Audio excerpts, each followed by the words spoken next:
Hello, everyone, and a very warm welcome again to Miss T.L.L to English, the first additional language lessons. We are still on our grade 12 series in preparation for writing of final examination for paper 2, and we are going to go through another lengthy poem now, that is the slave dealer.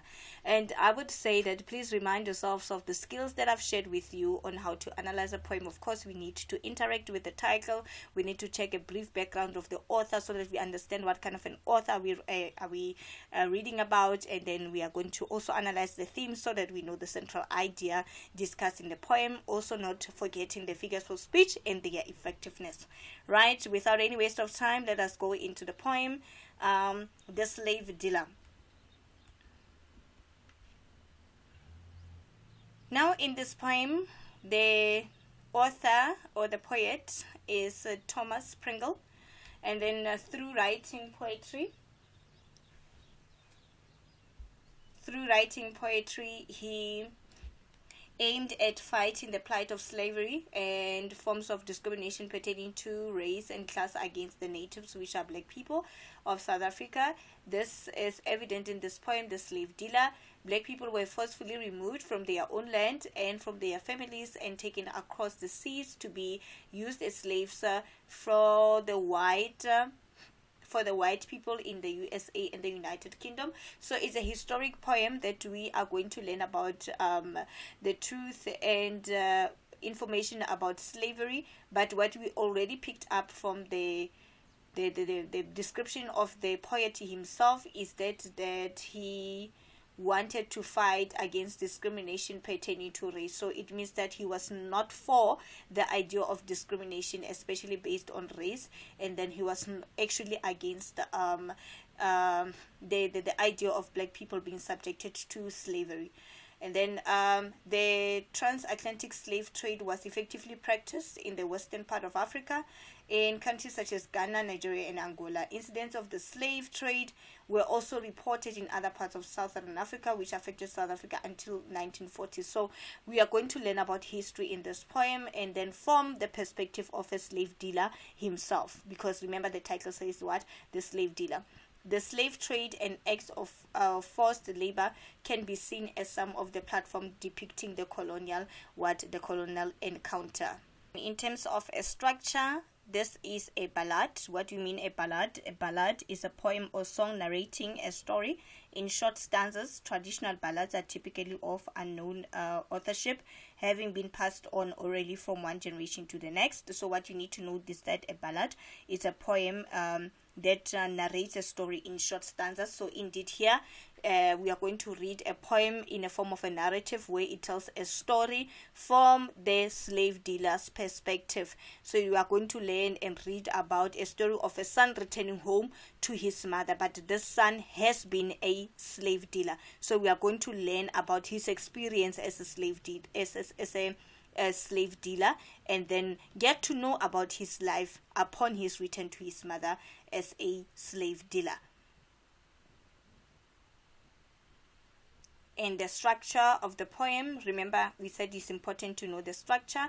The poem has 8 stanzas of 6 lines each. Each stanza begins with 6 lines arranged in the following rhyming pattern. In the previous poem, I did show you how to outline the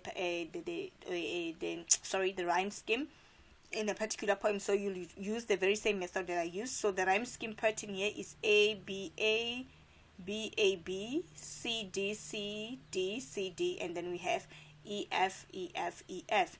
The poem is written in an iambic pentameter. The layout of the poem and rhyme form an important part of what the slave dealer goes through emotionally.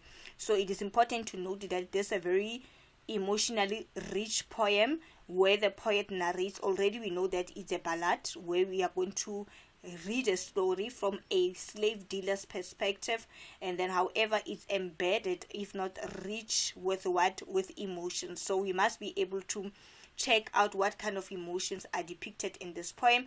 Bear in mind that I've also taught you that it is important to know the diction, which are choice of words by the poet, in such a way that how is he going to paint images in our minds using words, and what kind of a mood is it going to be depicted in the poem, as well as the emotions that are stated in the poem, because we really need to find out how is the slave dealer's state of emotion when he returns back home. Right, and then going back to the title, remember that the title is important because it gives us an indication of what is that you need to expect when analyzing and reading the poem. It says that literal, the title of the poem, the slave dealer introduces the subject matter, contextualizes the poem, and suggests a possible theme of slavery. And of course, the dominant theme here is going to be the theme of slavery, but it is not the only theme that we are going to come across. There are other multiple themes based on the events that are going to be narrated in this poem. Bear in mind that I've said that this is a narrative poem where the poet uses this poem to narrate his life as a slave dealer, meaning that he was the person who was actually exerting force upon slaves. So we are going to hear from him what kind of a life and what kind of an emotional state he is in. So we may come across multiple themes, not only one theme. And then forced labor and slave trading. In short, the title tells the reader what to expect in the poem. This is exactly what I've just said. And then in a figurative, slave dealer is a thought of a person who has been at the forefront of the system of slavery. It means that he was there. He's the one who was subjecting black people to slavery. A cruel act that was performed to the Africans native of the continent, where they were sold to the people of the West. So be careful, grade 12s. Slave dealer is not about the perspective of the slaves. We are not hearing the slaves' voices per se, although we are going to come across one of a slaves echoing some words. But however, what is dominant in the poem is the slave dealer's perspective. What is that he has gone through as a slave dealer, abusing people, subjecting people to cruelty, even to an extent of killing people. And then we are going to now understand his state of mind. Is he, what comes to my mind, remember, titles must evoke curiosity to you as a reader, to say, okay, if it's a slave dealer, is he happy about being a slave dealer? What kind of deeds, if not actions, did he perform? How did he subject the black people to slavery? What kind of cruelty did he subject himself to, and subject those who were oppressed by him? And then after doing all of that, now that he returns home, he returns back home, what is the state that he's in? Is he happy? Is he maybe feeling remorseful? Is he regretful? Those are the questions that should be lingering on our minds, as in before we can go to the poem itself, so that when you go to the poems, analyze the poem, we get to answer our curiosity and thought-provoking questions that we are deduced from the title itself. Now, the tone that is picked up from the poem, and then remember the tone is determined by the choice of words by the author, and then we are going to check the words that are used to describe the moments, circumstances, and emotional state of the slave dealer, for us to know why do we say that he is feeling despondent or hopeless. From ocean's waves, a wanderer came. So the first line, it says from ocean. So that means the slave dealer has been overseas, away from home. Then he's coming from ocean's waves, a wanderer came. Now the first line, and you look into the use of capital letters here, the capital letter W is to name the slave dealer now to be a wanderer. He's not mentioned by name. He's not even called a slave dealer in the first line, but he is called what? A wanderer. We've got alliteration plus metaphor. Remember alliteration because we've got the repetition of W here and W here to say from the ocean's waves wanderer came. So it means that he's coming from the ocean's wave, and then he is referred to now as a wanderer. The wanderer came from the ocean, typically where slave trade took place. So he's from a place where slave trading was taking place. Now he is coming back. He is coming back home.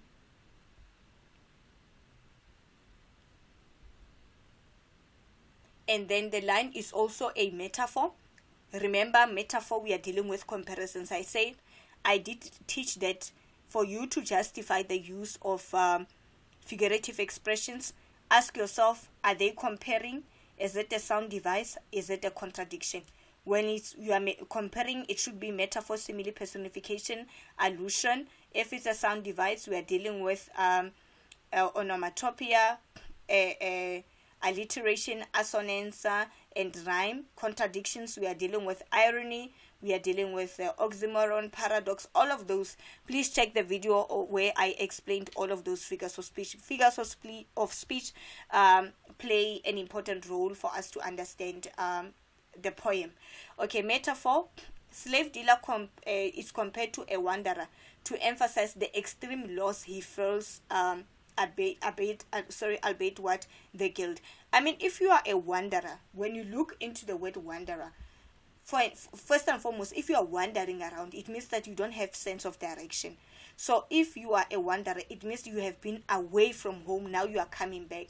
And then by virtue of this, the speaker not being mentioned by name or being called a son but a wanderer, it already sets the tone for us to say this person has been, more or less can be compared to someone who has been lost. Line 2. Okay, let me go back. Now, with visage turned and done. Now he's coming back home. He has been called a wanderer. And then now line 2 explains his physical appearance. His appearance is tanned. When you are tanned, it means it's a color that is between brownish. It means that you are tanned. Normally white people will be in the sun to say we are getting tanned. So if you are tanned, it means that you are sunburnt. So he has been exposed to severe heat. Now his appearance, the word visage, it means that he is how he is bent, and his features are plagued with years of harshness by the weather and the job that he has done. So we can safely say that physically he does not look good, or he's not in a good condition. So we are still on line 2. We can say it's a metaphor. It's a metaphor because it's a metaphor because the wanderer's face is described as tanned and done, using metaphor to compare his complexion to the color of a tan or a dun, possibly symbolizing the effect of his morally dark deeds. It can, and on a deeper meaning, it can mean that he is dark on the inside because he's affected by all the immoral acts that he has done that we are yet to read about. But here line 2 emphasizes his physical appearance, that he is sunburnt, meaning that he's tanned and dark in the skin. And then visage, it means facial appearance. And then now we move to line 3. Before we move to line 3, can I emphasize something still on line 2? Please, punctuation is also important. We normally forget to speak on punctuation when we analyze poems, especially different use of punctuations where we would have commas, semicolons, and so forth. With visage turned and done, we have a semicolon there. A colon shows that an explanation will follow. The effect of the change appearance will be explained. It means that after that semicolon, we are yet to know more as to why that appearance, why not a pleasant appearance by the slave dealer. However, he appears to be how tanned, and his visage is actually a darker color. Now we move to line 3. He says that there is an introduction of another character that now we get to be introduced to his mother when he told his name. His mother when he told his name. Now, you cannot tell your mother your own name. Your mother knows you, right? But now, if the poet says here, his mother when he told his name, it means that the mother did not recognize him. Since perhaps we can assume that he left at a relatively young age, now he's a man, and then bearing in mind that his facial appearance, physical appearance is not that good, he's tanned and done. So the mother now was a metaphor for all the mothers of the colonized who took part in the slave trade. The mother did not approve, okay, okay, he had to introduce himself to her. I'm sorry, this is what I wanted to explain. He had to introduce himself to his mother. Scarce.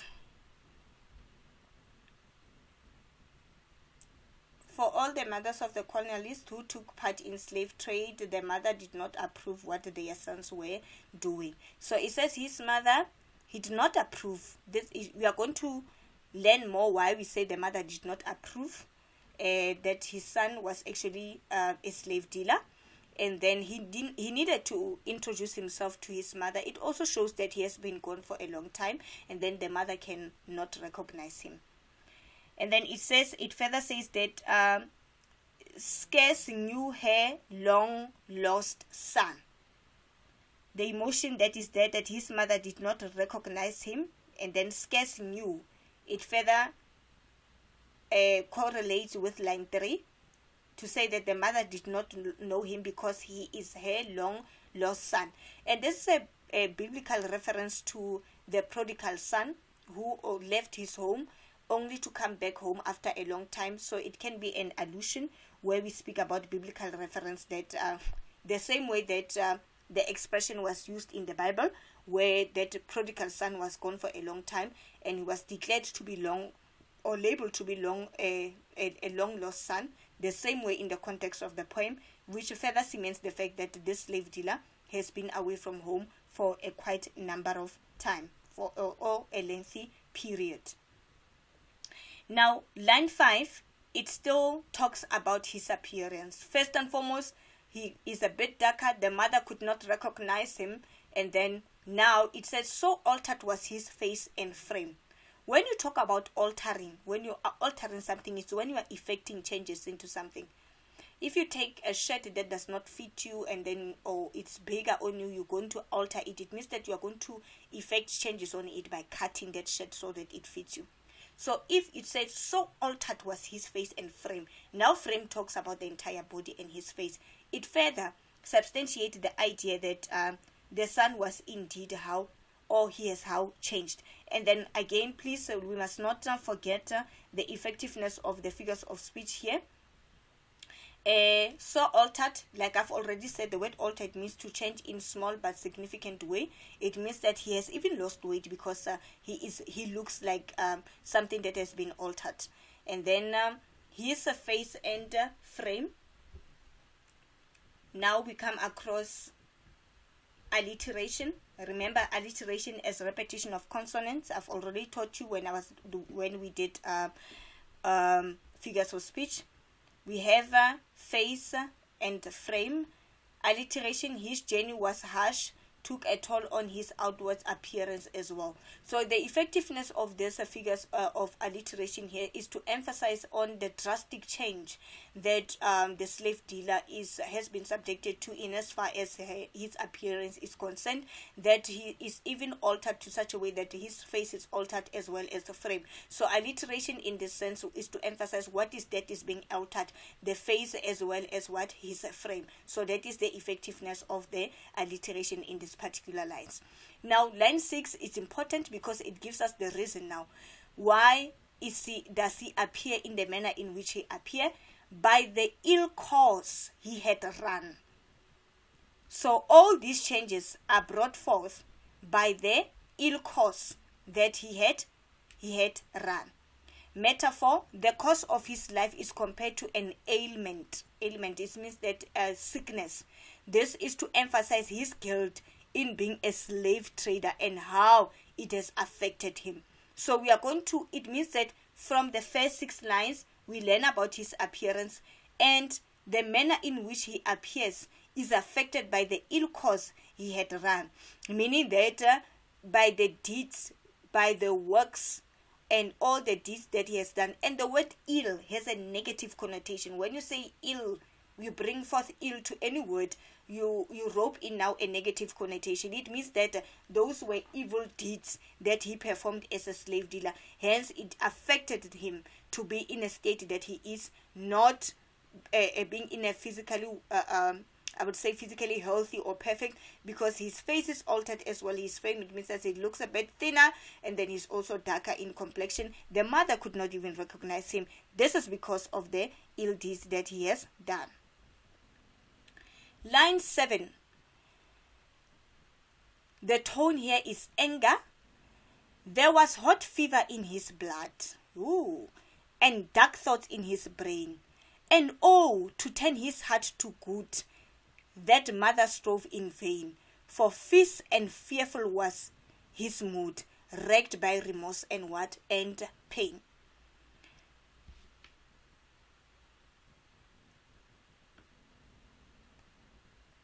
There was hot fever. So we move from physical appearance now to emotional state. There's that transition. The first 6 lines were concentrated on his physical appearance, and the closing line in those 6 lines, which was the 6th line, gave us the reason for that appearance, and we know that it means that he was involved in ill deeds. Now we go into his emotional state. There was hot fever in his blood. This is a metaphor. The slave dealer is compared to having a fever to emphasize his anger. Remember, when you have fever, I said when we are dealing with comparisons, we must find the similarities between 2 things that are compared. So fever is compared to his rage or his anger. You know that when you are having fever, you can be compared to somebody who's boiling up because your temperature is way too high. So the intensity of the temperature of someone who has fever is compared to the intensity of the anger that the slave dealer feels. So that is the effectiveness of that metaphor. And then not only does he have fever, but he also has what you call dark thoughts. Images he cannot get rid of, probably of the slave trade. Remember, from line 6, we already knew that this individual was involved in ill deeds. So all the gruesome, cruel incidents or deeds that he has been involved in, unfortunately, are cemented, if not printed, in his brain. Therefore, they have formulated dark thoughts that he cannot run away or get rid of. And then, and oh, this is an interjection or exclamation. Interjection shows that the mother's a futile attempt to help him forgive himself. So this slave dealer is in a very fragile state where he's overwhelmed, if not enveloped in emotions of anger. And then the mother chips in to say, and oh, to turn his heart to good. To say you still have a chance to turn your heart to good. Because remember, at the end of the day, irrespective of what the slave dealer has done, it doesn't change the fact that she is the mother. So the mother attempts to do what? To assist. But line 10 says, that mother strove in vain. Whenever you do something in vain, the word vain, it means a plan without success. You are doing something, but you are not succeeding in what you are doing. So it means that from this state of emotion, being that the slave dealer mind is filled with dark thoughts, he also has a rage that is compared to fever. It means that he has an amount of rage. He's very furious.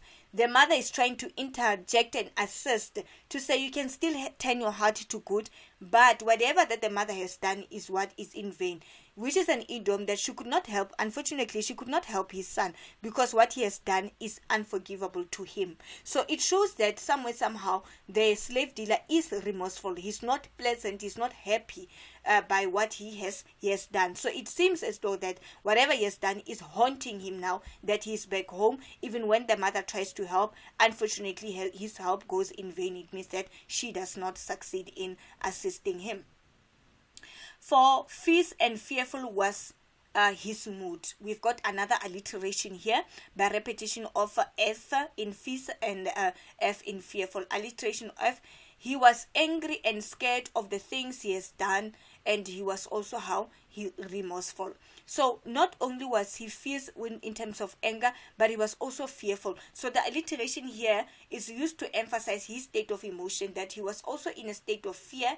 And then once you have a state of fear, he's not bragging about what he has done. He's not bold and bragging about what he has done. He is now haunted by what he has done. Hence now he's in a state where he's feeling fearful, and by virtue of feeling fearful, that says to us that he is indeed how? Remorseful. And wrecked by remorse and pain. He felt so many emotions that one could say that his soul was a tortured one. A metaphor to carry all these emotions. When you are wrecked, you need to look into the word wrecked by remorse, clouded with remorse and pain. So those are the dominating emotions. So that means that he's clouded with a number of emotions, but all of them are negative emotions that are brought forth by the fact that he's suffering from being a slave dealer. And we are yet to find out more as to how and what makes him to suffer like he is suffering at the moment.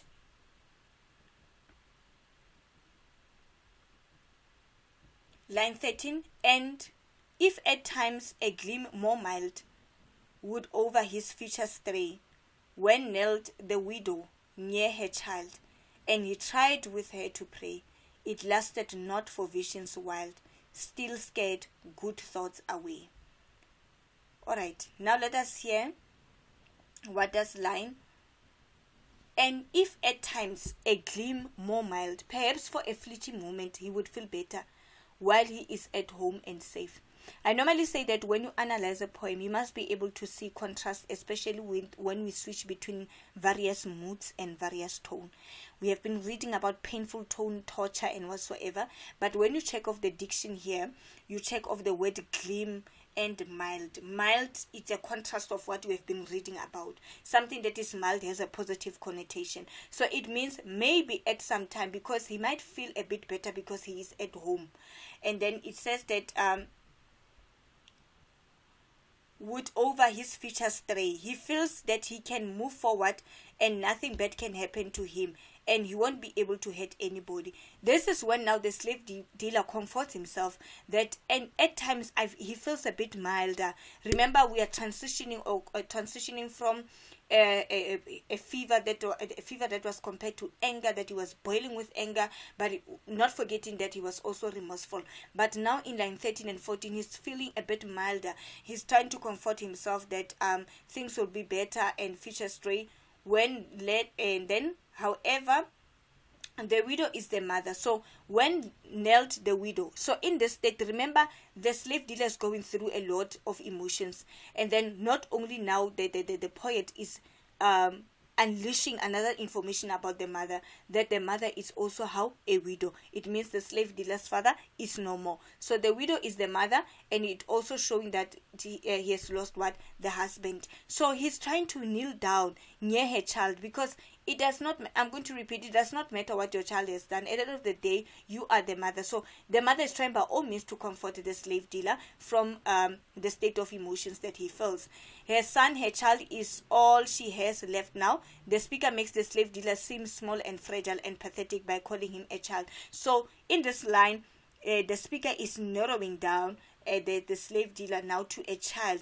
I guess is to, or should I say, I believe, is to highlight the sense of agency the mother is feeling to save the child, to save him as a child, because when he sees him at the state vulnerable as he is, he now reminds him as or I would say ignite that emotion of a mother to say, but at the end of the day, even if you are a grown man and you have done all these bad deeds, to me you shall remain what? You shall remain a child. And he tried with her to pray, even though he tries to pray with his mother by his side, it is difficult. That means the slave dealer is really, really haunted. And then it lasted not for visions wild. Antithesis is when you have two ideas in one sentence that contradicts one another. Here we see that his thought of maybe making peace. It says it lasted. Remember, what is lasting is the mother trying to comfort him that all will be well and trying to pray. Ne? but of maybe making peace. One day are lost in the words. It lasted, and then it said it lasted not. He cannot close his eyes from the visions. So whatever attempt they try to do to remedy the situation or the state where how the slave dealer is feeling, all these plans seems to be in vain, because he is really haunted by the deeds that he has done. Still scared good thoughts away. So whatever that they've tried, meaning to pray, the good thoughts are only temporary, but they are scared away. The visions of what he has done haunts and taunts him. All of his good thoughts of a new beginning dissipate. It means that even that sense or a glimpse of hope to start over, to be okay, to start afresh, it seems unattainable or unachievable, because at the end of the day it's a thought that lasts temporarily, but what is dominant is that he is haunted by the evil deeds that he has done. Line 19 is very graphic. Now we are going to learn exactly what is that he has done that puts him to be in a state of emotion that he is. There's blood upon my hands, he said. And please take note of how the line 19 is punctuated. This is a direct speech. You see, you've got the reporting verb outside inverted commas, quotation marks. There's blood upon my hands, with an exclamation or interjection. He said, it's not literal blood, but it signifies the blood of people that he has done what? That he has murdered. It's an idiom to be responsible for someone's death. So if you are responsible for someone's death, indeed, you'll say your hands have blood, meaning that you are responsible for someone else's death. So he has killed a number of people. That is why he is so haunted and he feels remorseful. That is why even when the mother tries to pray, the images are always there haunting him, because there's blood upon his hands. Which water cannot wash. This is a very hyperbolic statement, which is an extended exaggeration, and the effectiveness. Great of, I think you are following me in as far as whenever I come across a figure of speech, I don't just state that it's a hyperbole or what. I always try by all means to explain the effectiveness, because this is how examiners will ask you. They will ask you about the figure of speech. There afterwards, they will also ask you to do what? To explain its effectiveness. So it's a hyperbole, meaning that blood cannot be washed off by water. He is saying that that he has spilled so much blood or killed, because of course water can be used to wash blood, right, and stains. But this hyperbolic statement, its effectiveness is to show the severity of the number of people that he has murdered, in such a way that his hands are so filled or covered with blood that even no amount of water can wash them. It simply means that he has murdered quite a number of people. It was not shed where warriors bled. He didn't fight bravely or like a hero during wars, where you are a soldier, then you went away to fight for your country, you come back as a hero. No. That was not blood that was shed for warriors, where you'd come back after being involved in such wars, and then we come back to celebrate you because you went there to protect your country. No, that was not the case. It was, however, a blood that was shed in a coward state, because they were subjecting black people to what? To slavery and cruelty. The blood he spilled is of innocent souls, and then each swing of his whip, okay, and then which shows violence. Hence I said line 19 to 22 is very graphic, because it details now exactly what he has done. It was not okay. It dropped from the gory lash. You can just imagine something that is gory. What does it mean? The word lash, what does it mean? I've also emphasized that vocabulary is important. Please make sure that you understand the definitions of these words. Gory it's something that is violent, that normally involves blood. And then a lash is a beating.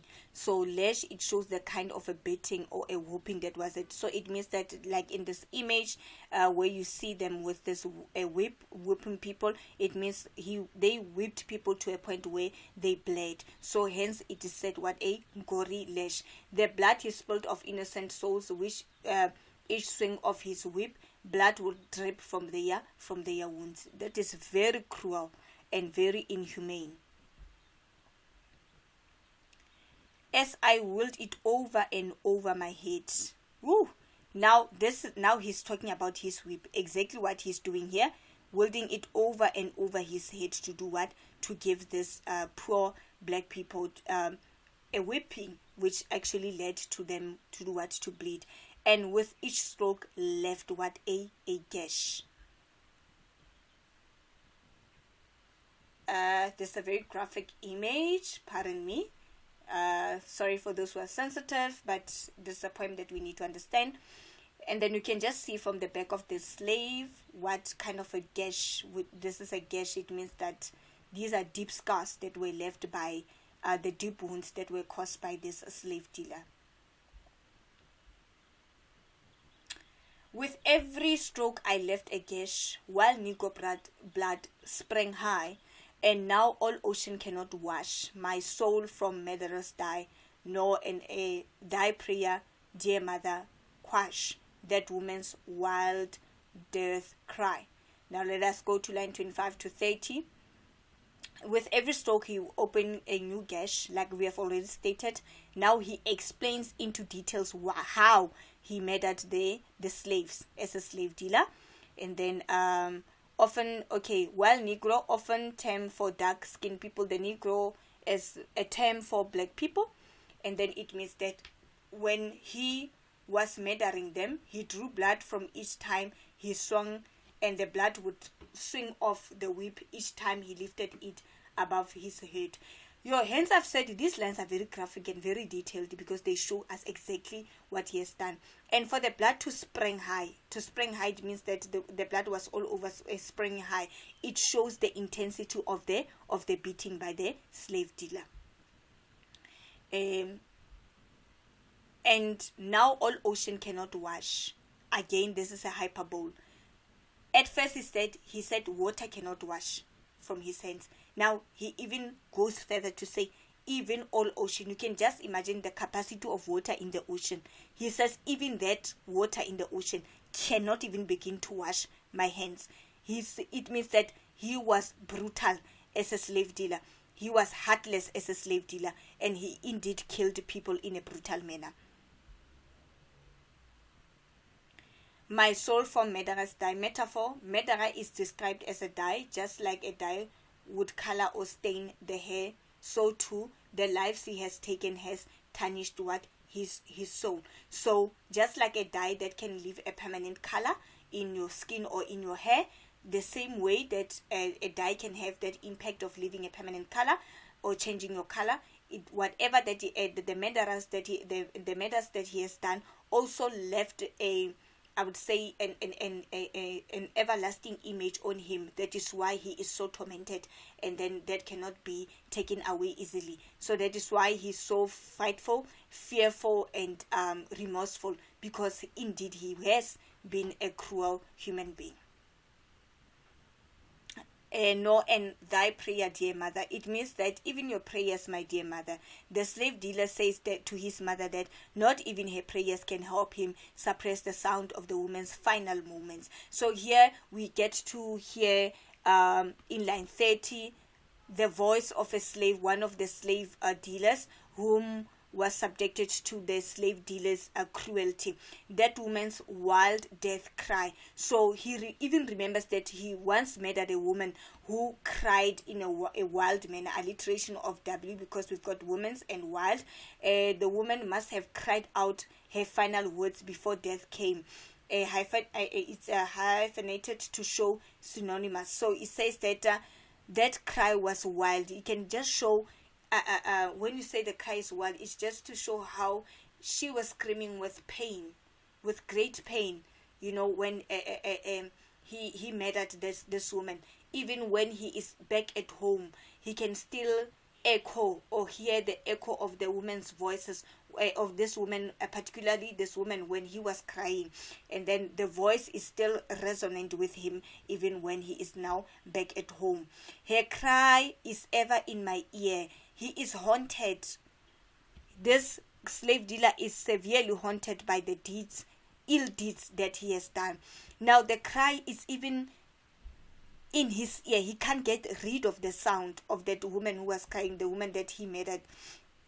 And then it says that the sound of her cry keeps playing over and over again. It's a hyperbole to exaggerate the impact of the ill deeds that he has done when he was murdering this poor woman. And then he says that, and it will not let me pray. He has committed a sin. Why should he be given the chance to ask for forgiveness? The man could the slave dealer is severely haunted in such a way that he is in a deep state of despair, where he cannot recover from what he has done. Even when he tries to pray, what resonates in his brain or what rings in his ear is the cry of the woman that he murdered. And the woman's voice cannot even permit him to do what? To pray. Her look I see, her voice I hear. So there's something about this woman. He can even imagine her facial features, the sound of her cry in each time he swung that whip, and the agony his woman must have endured before death took place. This woman's last moments haunt him, and when in death she lay and said, we've got a direct speech again. Now these are the words of the woman. The woman said,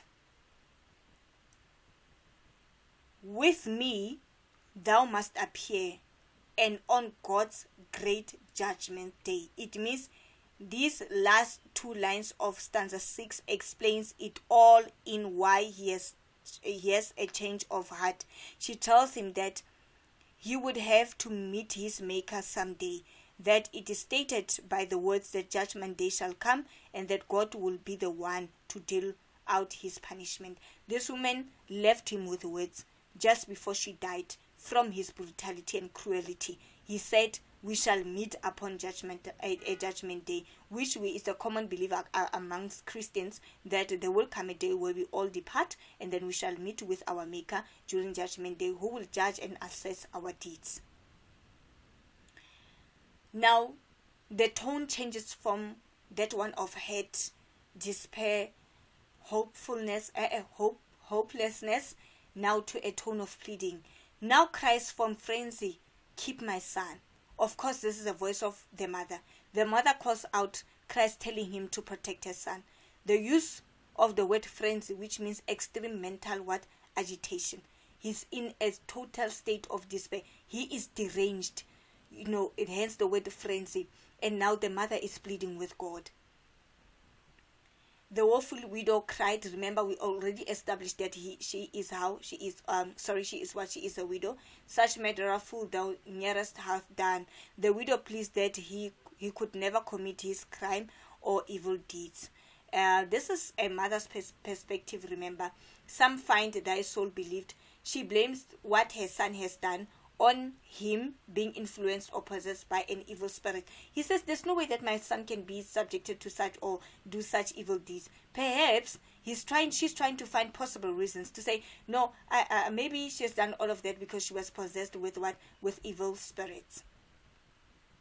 The slave dealer says no to his mother upon hearing his mother's prayers. He says, nay, mother, the avenging one was witness when she died. So the mother is trying to cap the situation by all means, but the son is still saying, you don't understand. Even the avenging angel was there when I did all the bad things. So the first 12 angels created by God, their purpose is to bring justice and punish the wrongdoer. So he says that I have witnesses. And those witnesses are what? Are the avenging angels. They were also there. They witness what is that I have done. So unfortunately, your prayers cannot save me at this stage. He tells her that the avenging angel has a bad witness to his crimes, like I've already explained. Tone of guilt stricken. The writhing wrath with a furious heat. Personification or metonymy.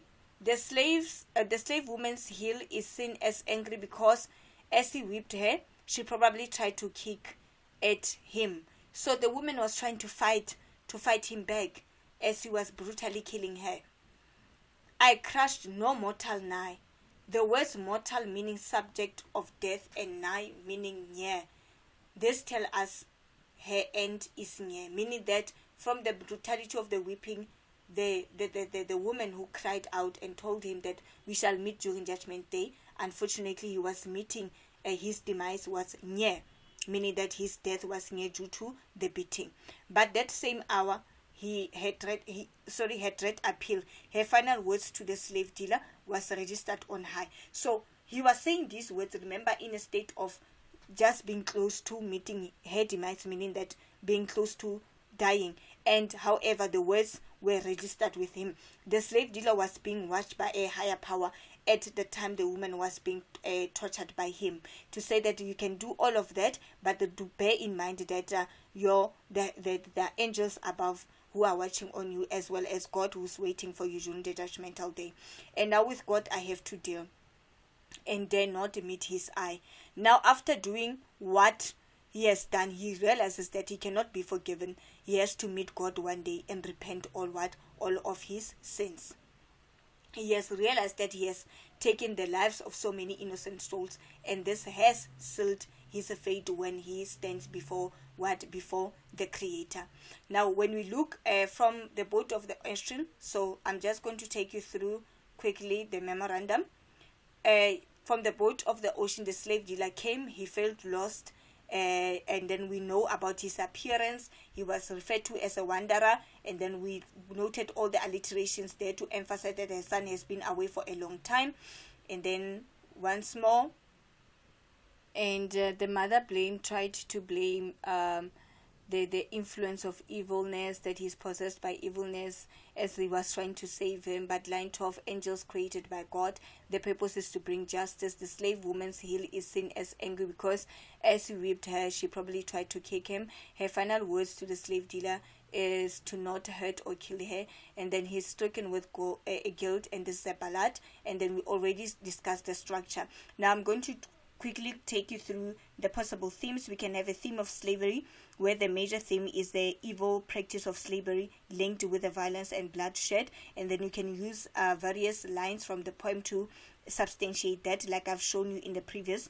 And then poem, we can also have a theme of remorse, where the theme of remorsefulness come up strong in the poem. The slave dealer returns home after he has killed a woman. The face and voice of this woman keeps on playing in his mind. He feels regret for his action. The speaker regrets all the bad deeds and feelings, or that not even God will try to forgive him. And then we can also have a theme of torment, and then we can take those graphic lines where he explained how he murdered people, and then also the use of a hyperbole to say even water from the ocean cannot even begin to wash the blood that is in his hands. It's not literally, but it's figurative to show or demonstrate the amount of people that he has murdered. And then the theme of love can be evident in the mother's unconditional love, because the mother tried by all means to have faith and to believe that his son is innocent. So when you have to discuss all of those themes, please make sure that you discuss them in full, by making sure that you borrow the lines that will help to unpack the particular theme. Thank you. That is all we had to learn about the slave dealer.